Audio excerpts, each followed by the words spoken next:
Well, hi everyone, and welcome to episode 52 of the Effective Teaching Podcast. I'm your host, Dan Jackson, and today I'm interviewing Professor Michael Anderson, who is professor at Sydney Uni. He's also the co-founder of the 4C Transformative Learning Organisation and author of multiple books and articles, including I have a book here on transforming schools that you wrote, Michael, and then you just told me before you've actually just finished up another one.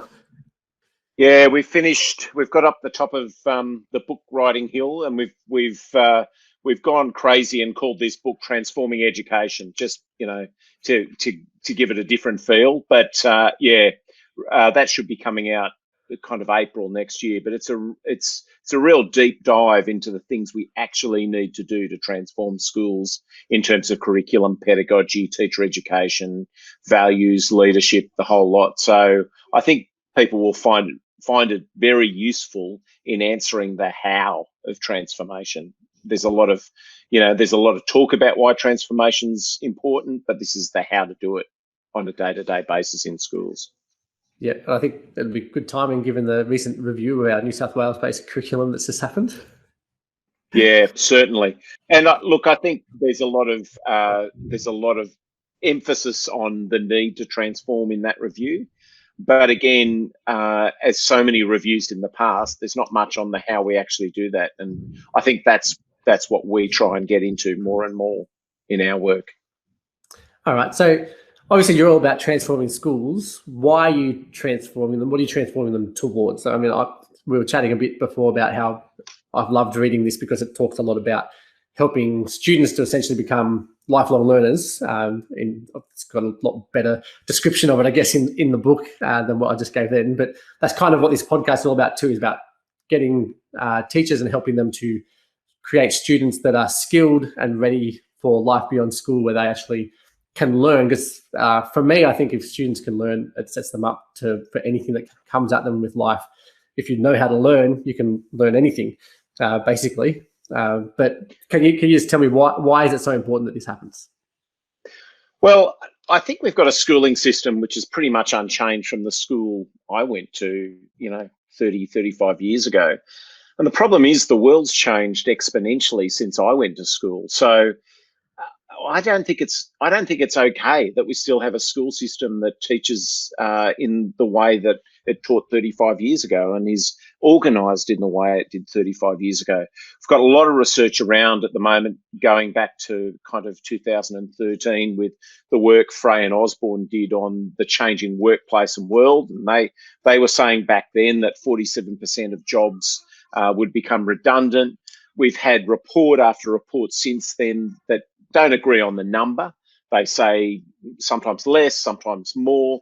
But what all of these reports agree to is that everything is changing in terms of the kinds of job market our young people will face. And one of the things, and we did a report at the University of Sydney with John Buchanan called The Best of Times and the Worst of Times. It was a co-production with the Department of Education. And it looked at the role of AI and what we should be doing in education to respond to the changes in the workplace around AI and big computing and cloud computing, et cetera, et cetera. And in the end, what we found is that AI could pretty much replace so many of the things we teach in schools, but it can't replace creativity. It can't replace collaboration. It has a hard time replacing communication, and it certainly can't replace critical reflection. So all of those human factors that are part of who we are, our heart skills, I suppose, caring and supporting each other and collaborating, and those head skills around creativity, which help us navigate the world, they're the things that we need to kind of be focusing on in schools. And of course, when these reports came out, schools changed and creativity and collaboration, communication, critical reflection became the center of everything we did. Well, actually, they didn't, of course. We're still stuck in this kind of cul-de-sac of testing and the HSC running everything and NAPLAN running everything. And I suppose from my perspective, we need to take a reset and a rethink about what schools are for. And if they're not for setting kids up for the things that are going to, they're going to need to do for the rest of their lives, in their relationships, in the world of work, then what are we doing? So that really at the base of it lies a deep passion to make schools work for the people that it should be serving most, the kids that are sitting in those classrooms, and the teachers that have to work and want to work with those kids to give them the agency and the opportunity to do the best job they possibly can. Yeah, that's fantastic. But like you're saying, we have a lot of talk around these things. So the 4Cs is not new at this point in time. But at the same time, how they're implemented, there's a very huge amount of variation in how they're implemented, or if they're implemented at all. Because I still see a lot of teaching that's based on content, covering content, got to get through the content. There's too much content here. I don't have time to do anything other than teach the content. So how do we do this? How do you go about changing so that we actually are implementing these skills that are about our humanity rather than just about content? Well, the problem is, as you've rightly pointed out, the 4Cs aren't new. Actually, someone asked me in an interview the other day whether I'd invented the 4Cs. I wish I had. I wish I had invented creativity. That would be great. But I haven't invented the 4Cs, and neither has anyone I work with. But actually, the problem is, let's take creativity, for instance. Creativity is this wonderful word that everyone loves. It gets sprayed about. We call them aerosol words, right? It gets sprayed about. It smells fabulous. But when you try and catch it, it's gone. It's like it's nowhere to be seen. So we kind of set about thinking, how could we make it knowable, and how could we then make it teachable? So what we did is we came up with what we call coherence makers for creativity, collaboration, communication, critical reflection.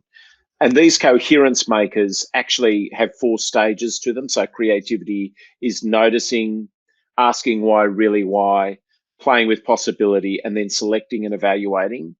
And all of a sudden, we now have a way to understand creativity, which is pedagogical. So you can apply that in science, maths, music, French, PDHPE, wherever you like. And all of a sudden you have a structure that's not only understood by the French teacher and the German teacher and the science teacher, you've got everybody kind of on the same page about what creativity could be pedagogically. And that, of course, opens up possibilities to teach across subject areas rather than just within subject areas. So I think our contribution, as far as it's gone so far, is to say, let's make these things understandable so they can become applied in classrooms, not just as aerosol words, but as actually things that you can kind of help students understand the concept through. Yeah, I mean, Sir Ken Robinson's TED Talk is the most watched TED Talk in the world, and it's all about how creativity in schools and schools have killed creativity, but it doesn't provide, I don't think, much of a solution to it in terms of how to then implement it as a teacher. Yeah, look, I think you're right. The thing with that Robinson TED Talk is 2 things. I don't think schools have killed creativity. I think schooling systems have tried really hard. I think they've done their utmost. And yet, what we see is teachers and students on a daily basis engaging with creativity. But actually, what we're looking for is how we unconstrain that, if that's even a word, how we actually make that something which isn't something that is kind of just an optional extra, that it's actually something that happens as a right of our young people in schools and our teachers. So I agree. Robinson talks all the time about, on a rhetorical level, about this, but actually, what do you do on a kind of wet Tuesday afternoon with a bunch of Year 9 kids? That's the question. And I think our work's an attempt to kind of talk about that. And it's not only our work. What I should say as well is that we've got a network of 50 schools that we're working in partnership with. Over some of them we've been with 1 or 2 years, actually standing side by side, doing professional learning and working with them to kind of work on in these kinds of areas to make change possible. Yeah, I think you're probably doing some fairly fantastic work, judging by what I've read so far in this book. What you're talking about, like even like your wheels and the way that you come up with actually being able to identify things to work on with the students. trying to remember what they're calling. They're called competencies or something in that wheel. Yeah, the Learning Disposition Wheel. So this is the thing that we start in schools with. So typically we go in and we start our discussions with staff around the Learning Disposition Wheel, and it's got 3 areas. It's got cognitive, intrapersonal, and interpersonal, and there's 9 dispositions within those. So cognitive is things like make and express meaning, build new ideas. Interpersonal is empathy and teamwork. Intrapersonal is focus and grit. This all comes from research, by the way, from the National Academy in the US.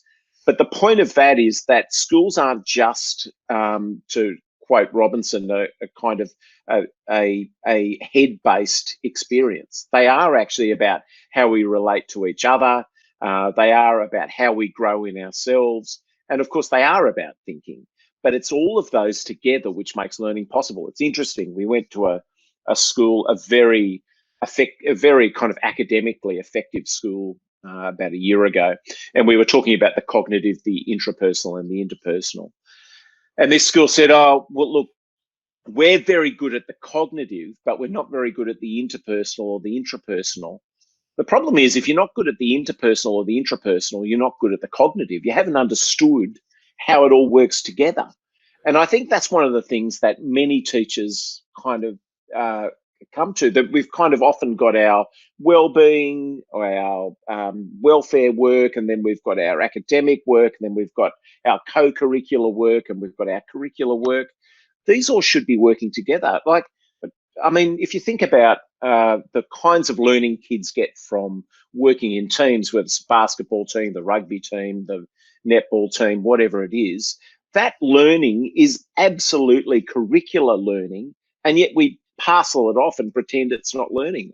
It makes no sense. So I think something like the Learning Disposition Wheel has the opportunity to bring all of those kind of concepts together and to help schools understand how to kind of create learning that uses whatever happens on the netball court or uses whatever's happening in the welfare area to actually help our young people understand that schools are more than just kind of what happens in your brain, then what happens in your body and what happens between people as well. Okay, so if a teacher's listening to us today, chatting about transforming schools and how we can go about shifting things so that we're focusing more on helping our students for their future and making sure that they're prepped and autonomous learners, what can teachers actually do this week? Where do they get started in transforming what's happening at the base level? Well, I would say the big thing that we talk about in the new book, Transforming Education, is agency. And it's a word you hear a lot, and it's not understood well in schools. I don't think it's not understood well anyway. And my understanding of agency is the ability for our young people to make their own decisions and the ability for our teachers to make their own decisions about their learning. But also, agency is enabling others to make decisions as well. And I would say, if you want to start changing what your classroom looks like, start thinking about who has the say in the learning. I'm not arguing that teachers should say, "Oh, okay, away with everything, or just let the kids run riot." It's not what agency is about. It's about saying, how can we give students opportunities to make choices that are wise, that help them grow, but also help them understand that they have choices in the classroom. So, for instance, if you are doing an assignment, it may be that you give students possibilities to follow their interests in sports. So they might do something about cricket if they're mad keen on cricket. And by the way, I know this is happening on a day-to-day basis in schools, but what if we make it kind of systematic, if we make it school-wide, if we make it an expectation that agency, it's about me being an autonomous learner, but also having responsibility for that autonomy, that changes things up completely. And I think this comes out of some work that in psychology, self-determination theory, that talks about 3 areas that we need to be motivated. And I'm sure many of your listeners know about it: competency, autonomy, and relatedness. So actually, that competency is being good at doing something. Autonomy, we've already talked about around agency, and relatedness is how we relate to each other. So if we get all of those things in the classroom, that's going to start to make a difference. That and I suppose where I would start is through that idea of autonomy or agency. So thinking about how we can share around opportunity to make choices for ourselves and our students. Beautiful. Thank you very much, Michael, for that insight. I think it's very important for us as teachers to be making sure that we're giving students that choice and voice. Really, they're the kind of thrown around words, I guess, when it comes to agency. For the students to actually be able to have that autonomy in their own learning, I think is very important. And even for teachers, I know I particularly responded really well at my current school when my principal finally gave me a lot of autonomy in my classroom. And I think that really helped me to progress with my teaching. And also I then pass that on to my students as much as I can, because I know it will have the same impact on what they're doing in terms of, I think the differentiation aspect becomes a lot easier when you allow agency, because the students start to do that differentiation for you in what they choose, and the things that they're interested in, and how they decide that they're going to actually go about the process of learning or the product they're going to produce at the end, all that kind of stuff. If they get choice and they get a bit of a say in how that all works, you then see greater engagement, and it's differentiating the learning for them. I think it's actually fantastic. I think that's right, Dan. But I think the issue is that our schools aren't making these things standard practice. Like these are the things that make the big difference. We know from the research that these are going to be key to our kids' futures, and yet what we often see is a kind of a school improvement approach, which I think is akin to kind of fine-tuning a steam train.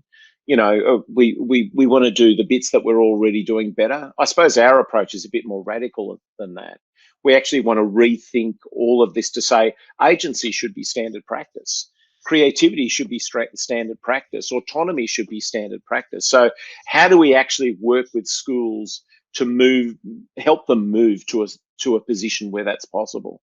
And I think that takes kind of working on pedagogy, working on leadership, working on the whole lot.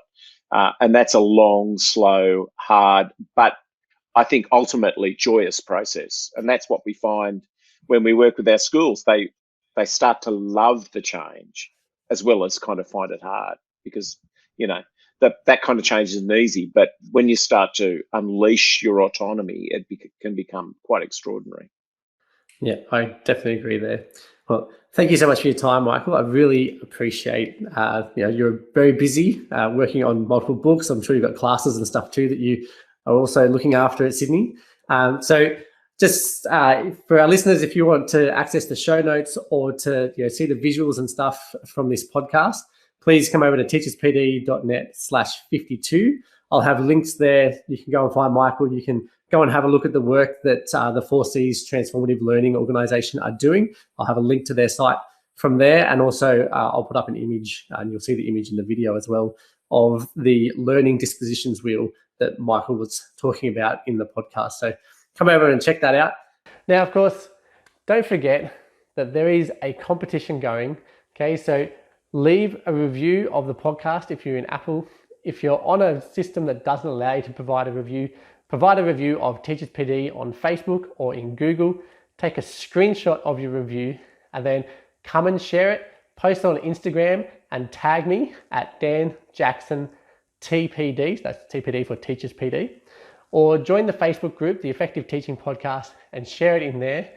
And if you do both, you will double your chances of winning, and I will give away $330 worth of online professional development to 2 teachers who win this competition at the end of August. So you've got all this month to do this, but don't delay, don't forget about it. Make sure you get it done. And then I'm looking forward to welcoming 2 more teachers into the Teachers PD membership. And I will chat to you guys all again next week.